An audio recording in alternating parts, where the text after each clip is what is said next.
خوش یک چیزی دیگر فراموش شده است. نوارای نیپال ما نشر کرده ایستادیم. تمام چینوونیکای تمام دزد و غارتگرای تگی مشت و لغت گرفتن مردم، آنها حق این مردم را خوردگی هستند. رحمانوف با سگ‌هایت آماده باش، تیار باشین که این ملت به سراغ شما حتما می‌بایم. شما با یراق و اسلحه‌تان این مردم را می‌ترسانید. در کونتان زده از دهانتان کشیده میگیریم. مطمئن باشید. این روزا خیلی نزدیک است. شما حرامزاده های با زوری باید کوز موندن در کار سرنگون ساختن کار. شما به خوبی نرفتین. ان شاء الله الرحمن به ضرب مشت و لغت، به ضرب سلاح سرنگونتان میسازیم ما شما. حتما روز نیپال را انتظار باشین. شما حرامزاده ها جای گریز نمی‌یابین. ان شاء الله الرحمن کجا فرار کردنتان را نمیدانیم با این پرخوکی رحمانوف. این را مطمئن باشید. این روزا خیلی نزدیک است. این مردم را جانش را در خود یعنی لبش رسانده. حرامزاده های خودکامه های حرامخورا. والله بالله تالله من مردم شریف تاجیک و باورم 1000% است. شما را به زانو میشینانند این ملت. مردم سربلند تاجیک در طول 35 سال ما یک قدم به پیش والله بالله تالله نرفتیم. ما فقط به قفا رفتیم. امروز مادر و کودکاش میکشند. قاتل را این غمنیت حرامزاده مادر به خطا پیدا نمیکند. این چقدر دولت داری، این چقدر حکومت داری است. الله لعنتت کنه رحمانوف حرامزاده مادر به خطا. مردمی سربلندی تاجیک ان شاء الله پیروزی نزدیک است. از یگان چیز نترسان. بودیستا امروز برآمدن 22 نفر مردن. من نمیدونم اونا شهید نشدن، اونا الله نمیشناختن و نیکی وطنشان را آزاد کردن. 22 نفر هلاک شد. ما کاش که سرزمین ما را نجات یافته، نسل آینده ما را زندگیشان را بهبود کرده شهید شویم. کاش این روزا برای ما نصیب کند. سبحان الله. تا که پیازچینی، تا که سرخمی، تا که شرمندگی. چرا این توده اوباش هزاران جای کار را گرفته زندگی میکردین و این ملت در بدر خاک بسر بوده؟ چرا سوال نمیدهین؟ چرا سال از ماه 12 فرزنداتون را شما نمیبینین؟ و دیدار آنها محروم گشتین. چرا؟ چه زندگی است؟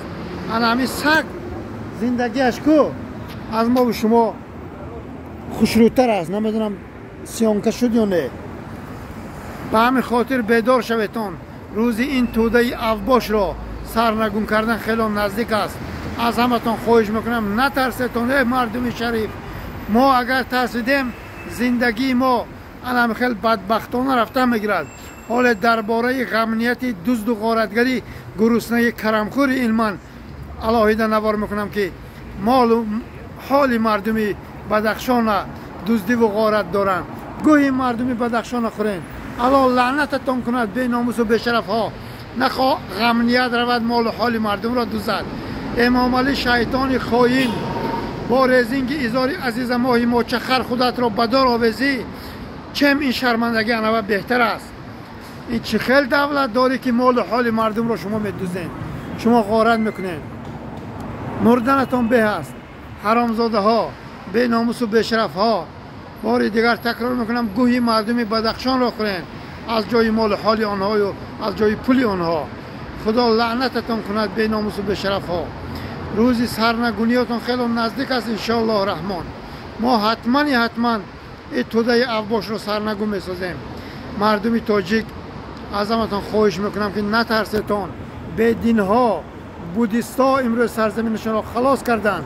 ما الحمدلله 5 وقت نماز میخوانیم. الله یک و یگانه را میپرستیم. ولی چرا از یک توده اوباش میترسیم من نمیدانم. به همین خاطر باید ما همه کسا سرجم شویم.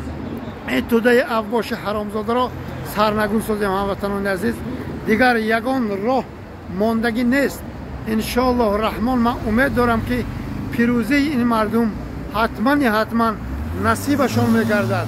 این مردم از ظلم و ستم این توده اوباش رها مییابند. این روزا نزدیک است انشالله. رحمانوف عاقبت حرامخوری را در آمده بین در سایت محمد تقویف. تمام ماشینای قیمت و کام آتش رفت. تمام ماشینای قیمتی که با پول مردم تو دزدیده با اون قاتلای اطرافت خریده خرسواری میکردیم، والله قسم بهتر بود. شما تنها خرسواری به میزدین، نه ماشین سواری و نه اسب سواری و نه جیب سواری. شما حرامزاده های بیناموس حتما رنگ مردم نپال با پا میخزن. تاجیکا شما را کوز میمونن. این روزها نزدیک است. این روزها را انتظار باشین. پرژین یک روز نه یک روز والله بالله تالله کنده میشود. راهی گریزت را پرخری رحمانوف یافتن نمیتوانید. السلام علیکم.